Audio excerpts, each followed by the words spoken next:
तमाम नेता दुबक के बैठे हुए हैं और कई नेता ऐसे भी हैं जो लगातार कह सकते हैं जिनके ऊपर जिम्मेदारी है, जिनको बयानबाजी करनी चाहिए, कार्रवाई करनी चाहिए। अगर इसमें लॉरेंस बिश्नोई गैंग का नाम सामने आ रहा है तो आखिर वो कैसे जेल के अंदर बैठकर ये सब चीज़ें कर रहा है। इस तरह से लॉरेंस बिश्नोई का नाम सामने आ रहा है नाज़मीन, वो ये बता रहा है कि क्या वाकई में सरकार के पास कोई नीति नहीं है, रणनीति नहीं है। और लगातार ये जिस तरह की खबरें सामने आ रही हैं कि सरकार के मंत्रियों की सुरक्षा बढ़ाई गई है, ऐसे में एक आम आदमी के अंदर ज़रूर। नमस्कार, मैं नाज़मीन खान और आप देख रहे हैं SPN9 न्यूज़। महाराष्ट्र में विधानसभा चुनाव से पहले एक बड़ी घटना घटती है जब एनसीपी नेता बाबा सिद्दीकी की हत्या कर दी जाती है। 3 से 4 युवक आते हैं और बाबा सिद्दीकी पर गोलियां दाग देते हैं, जिसके बाद मौके पर ही उनकी मौत हो जाती है। लेकिन बाबा सिद्दीकी की हत्या के बाद सियासी माहौल गर्मा जाता है, सियासी पारा चढ़ता हुआ नजर आता है। विपक्षी दल लगातार सत्ता पक्ष पर आरोप लगाते हैं, कानून व्यवस्था के कमजोर होने की वजह से बाबा सिद्दीकी की हत्या हुई है ये तक कह देते हैं। लेकिन जहां केंद्र में बैठी भारतीय जनता पार्टी की सरकार बड़े फैसले लेती है, बाबा सिद्दीकी की हत्या के बाद ये कहा जाता है कि तमाम केंद्रीय मंत्रियों की सुरक्षा बढ़ाई जाती है। जहां तमाम राज्यों में देखा जाए तो सुरक्षा के लिहाज से उन्हें सुरक्षा दी जाती है, चाहे किसी भी कैटेगरी में हो। जैसे कि अगर हम बात करें बिहार में लोक जनशक्ति पार्टी रामविलास अध्यक्ष चिराग पासवान को जहां अब तक एसएसबी की सुरक्षा मिल रही थी, वहीं उनकी सुरक्षा को बढ़ाकर Z कैटेगरी की कर दी जाती है। इस लिहाज से महाराष्ट्र में भी कई दिग्गज मंत्रियों की भी सुरक्षा बढ़ाई जाती है, घर के बाहर भी सुरक्षा बढ़ाई जाती है। लेकिन सवाल ये उठता है कि क्या बाबा सिद्दीकी की हत्या के मामले में जहां युवकों को गिरफ्तार कर लिया जाता है, जब जांच होती है, सामने आता है कि खुद लॉरेंस बिश्नोई गैंग की तरफ से ये कहा जाता है कि इस हत्या के जिम्मेदार वो हैं, कहीं ना कहीं ये हत्या उनके द्वारा करवाई गई है। इसके बाद केंद्र सरकार डरी सहमी सी नजर आती है, जहां ऐसे गुंडों को पकड़ा जाना चाहिए या जेल में बंद है उनको सबक सिखाना चाहिए, ऐसी व्यवस्था बनाई जानी चाहिए कि इन ऐसे गुंडों से आम जनता के साथ साथ राजनेता भी सुरक्षित रहें। वहीं देखा जाता है कि केंद्र सरकार डर की वजह से तमाम मंत्रियों की सुरक्षा बढ़ाती है। इस आधार पर देखा जाए तो बिहार के दबंग कहे जाने वाले पूर्णिया से सांसद पप्पू यादव सामने आते हैं और पप्पू यादव एक दबंग रूप में लॉरेंस बिश्नोई गैंग को कहीं ना कहीं संकेत देते हैं और केंद्र सरकार को नसीहत देते हुए नजर आते हैं कि आप एक ऐसे गुंडे से डर चुके हैं जो जेल में बंद है और जेल में बंद रहकर वो निर्देश देता है और उनके इशारों पर हत्या कर दी जाती है, चाहे किसी भी मामले में कोई क्यों ना जुड़ा हो।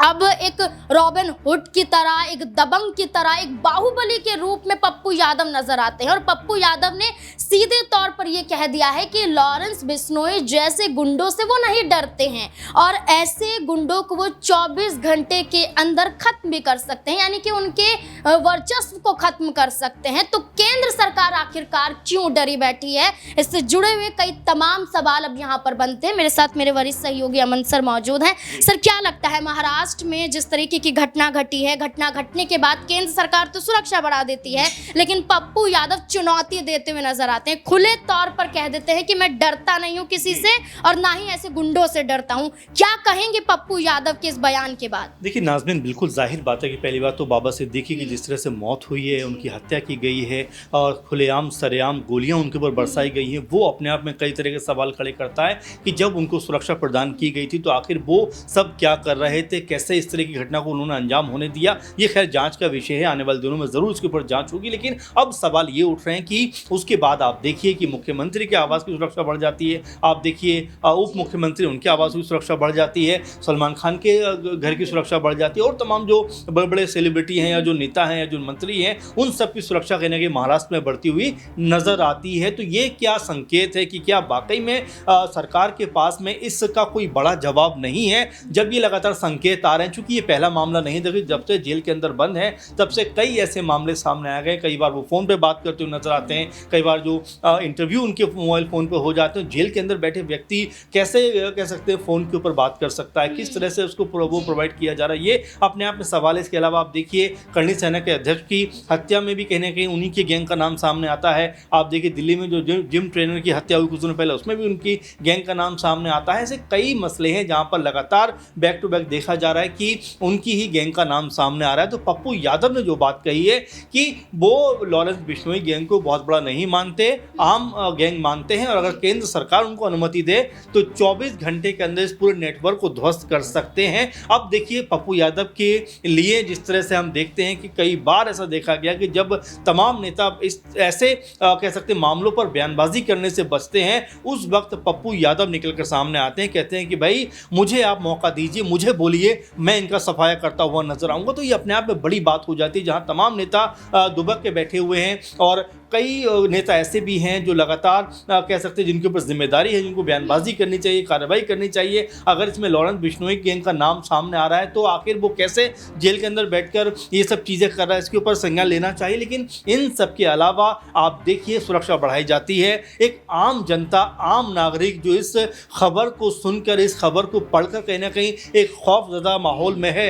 मुंबई में अगर एक घटना हुई है तो मुंबई वासी कहीं ना कहीं खौफ में है। एक समय ऐसा भी था जब दाऊद गैंग का पूरा प्रभाव कह सकते मुंबई फिल्म इंडस्ट्री और अंडरवर्ल्ड का ये पूरा प्रभाव नजर आता था, उसको एक तरीके से ख़त्म किया गया। लेकिन अब जिस तरह से लॉरेंस बिश्नोई के नाम सामने आ रहा है नाज़मीन, वो ये बता रहा है कि क्या वाकई में सरकार के पास कोई नीति नहीं है, रणनीति नहीं है। और लगातार ये जिस तरह की खबरें सामने आ रही हैं कि सरकार के मंत्रियों की सुरक्षा बढ़ाई गई है, ऐसे में एक आम आदमी के अंदर ज़रूर डर का भाव पैदा होगा कि भाई जब हमारे नेता इतना कह सकते हैं पहरों में ज़िंदगी गुजार रहे हैं तो उनकी ज़िंदगी की अहमियत फिर क्या होने वाली है, ये अब हमारे नेताओं को, सरकारों को तय करना पड़ेगा। देखिए बिल्कुल यहाँ पर बात तो 16 आने सत्य यहाँ पर कही जा सकती है कि आम जनमानस वोट देता है इसी आधार पर कि हम जिसे सत्ता में बिठा रहे हैं वो हमारी हर समस्याओं को सुनेंगे भी, हमारी सुरक्षा भी कहीं ना कहीं देखी जाएगी, रोजगार के अवसर भी दिए जाएंगे, हर मायनों में सरकार हमारी मदद करेगी। लेकिन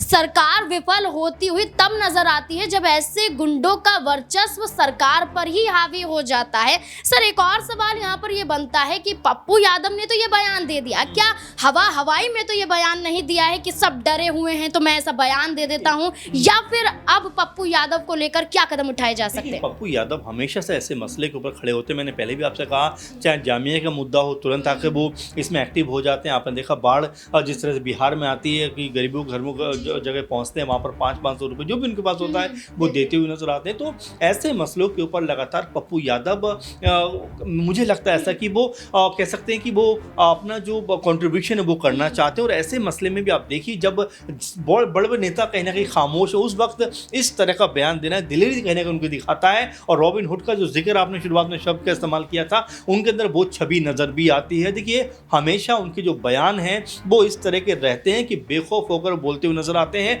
बिहार में इसीलिए उनको एक बड़ा नाम माना जाता है कि निर्दलीय होकर भी वो देखिए चुनाव जीते हुए नजर आते हैं। तो ये उनका कहीं ना कहीं एक तरीका है चीज़ों को रखने का। लेकिन जिस तरह की बात उन्होंने कही है, मेरे ख्याल से कि भारत सरकार के मंत्रियों को, या फिर हम कह सकते हैं महाराष्ट्र में जो सरकार है उनके तमाम मंत्रियों को, नेताओं को, मुख्यमंत्री को इनसे सबक लेने की ज़रूरत है कि अगर एक शख्स से आप जेल के अंदर बैठा है इस तरह से खौफजदा होंगे तो कहीं ना कहीं समाज को आप एक नेगेटिव मैसेज देते हुए नजर आते हैं। ऐसे मौके पर पप्पू यादव ने जो बात कही है वो उनकी दिलेरी को दिखाता है कि देखिए अगर मैं ऐसी बात कह सकता हूँ तो गवर्नमेंट के पास तो पुलिस से लेकर सारी एजेंसियां हैं, NIA से लेकर तमाम चीज़ें हैं, तो आखिर इसमें इतनी डर की ज़रूरत क्या है कि एक जिसके ऊपर कई हत्याओं का आरोप है, जो जेल के अंदर बंद है, आखिर उसकी इतनी पहुंच कि वो बाहर किसी को भी हत्या करवा दे रहा है। और देखिए हमने चाहे हम जिस तरह से करणी सेना के अध्यक्ष की बात करें, दिल्ली में जो जिम ट्रेनर की हत्या हुई उसकी बात करें, बाबा सिद्दीकी की बात करें, सिद्धू मूसेवाला की बात करें, यानी कि इतने बड़े बड़े नाम और इस तरह की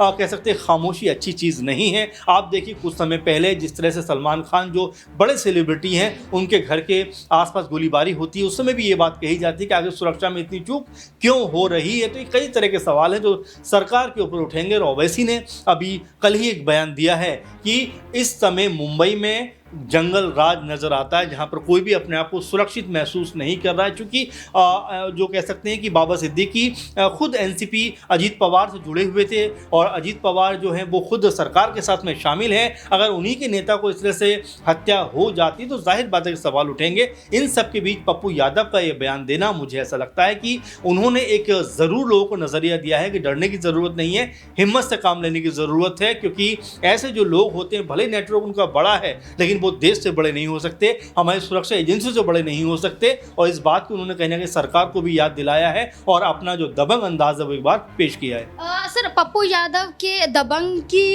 वजह से और उनके बयानों की वजह से एक सवाल यहाँ पर छोटा सा बनता है कि देखिए, महाराष्ट्र में भी विधानसभा का चुनाव है और बिहार में भी अगली साल विधानसभा का चुनाव है। तो महाराष्ट्र में जो हमने तस्वीरें देखी, भारतीय जनता पार्टी को क्या मुश्किलों में डालती हुई नजर आएंगी, और दूसरी तस्वीर हमने बिहार की देखी जहां पप्पू यादव ये बयान देते हैं, और बिहार के विधानसभा चुनाव में क्या पप्पू यादव का बयान असर डालता हुआ नजर आएगा? बिल्कुल बिल्कुल, इसमें कोई दो राय की बात नहीं है। क्योंकि जिस भी सरकार में ये सब चीज़ें होती है, क्योंकि देखिए नाज़मीन, जहाँ भी बीजेपी की सरकारें नहीं हैं वहाँ पर इस तरह की घटनाएं होंगी। तो देखिए, बीजेपी लगातार जंगल राज होने की बात करती है, लेकिन जब बीजेपी शासित या उनकी गठबंधन वाली सरकारें होंगी तो हमेशा यही बात कहते हुए नजर आएंगे कि कार्रवाई हो रही है, बहुत तेजी से ऐसा कर रहे हैं, वैसा कर रहे हैं। तो यानी कि इन सब बातों से अपना पीछे छुड़ाते हुए नजर आते हैं। लेकिन देखिए, जनता अब बहुत समझदार है। ऐसे हमले अगर खुलेआम होंगे तो जाहिर बात है कि ये आरोप आपके ऊपर लगेंगे कि आपकी सरकार में कहीं ना कहीं सुरक्षा चूक हो रही है। 1.5-2 महीने से वो रैकी कर रहे हैं,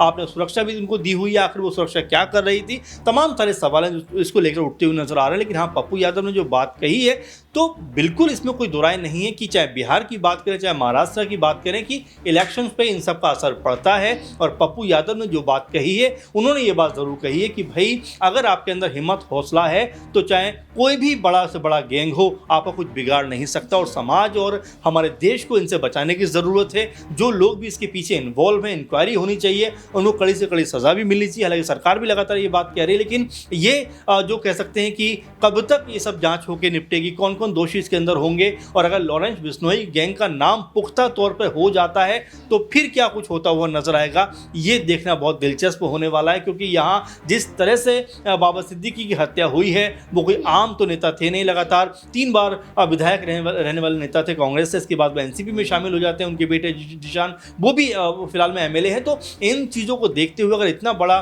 कह सकते हैं नाम इस तरह से अगर गोलियों का शिकार होता है तो सरकार की नाकामी तो इसमें कहीं ना कहीं नजर आती है। बिल्कुल, जांच पर आधारित ये पूरी घटना नजर आती है और धीरे धीरे जैसे जांच आगे बढ़ रही है, कई खुलासे होते हुए भी नजर आ रहे हैं कि इसमें किस गैंग का हाथ है, आखिरकार वो युवक कहां से थे। एक युवक हरियाणा से, एक उत्तर प्रदेश से नजर आता है। तो ये जांचों के जरिए सामने आ रहा है और कहीं ना कहीं इंसाफ भी मिलता हुआ नजर आएगा। लेकिन जिस आधार पर बयान सामने आते हैं, तो पप्पू यादव एक ऐसे सांसद के रूप में उभरे हैं जो निडर हैं, बेबाक हैं और एक ऐसे बाहुबली हैं जो एक मसीहा के रूप में जाने जाते हैं। और इस बयान के आधार पर तो कहीं ना कहीं जनता के दिलों पर राज करते हुए तो जरूर नजर आ रहे हैं। अब पप्पू यादव के इस बयान के आधार पर अब आपकी राय क्या हो सकती है कि महाराष्ट्र में जो घटना घटी है, इसके बाद क्या केंद्र सरकार, क्या भारतीय जनता पार्टी का फेलियर साफ तौर पर दर्शाया जा रहा है और साफ तौर पर भारतीय जनता पार्टी सिर्फ और सिर्फ अपना ही फायदा जानती है और अपना ही फायदा करना चाहती है? इस पूरे मुद्दे को लेकर अब अपनी राय कमेंट सेक्शन में जरूर दें। देखते रहें SPN9 न्यूज़। धन्यवाद।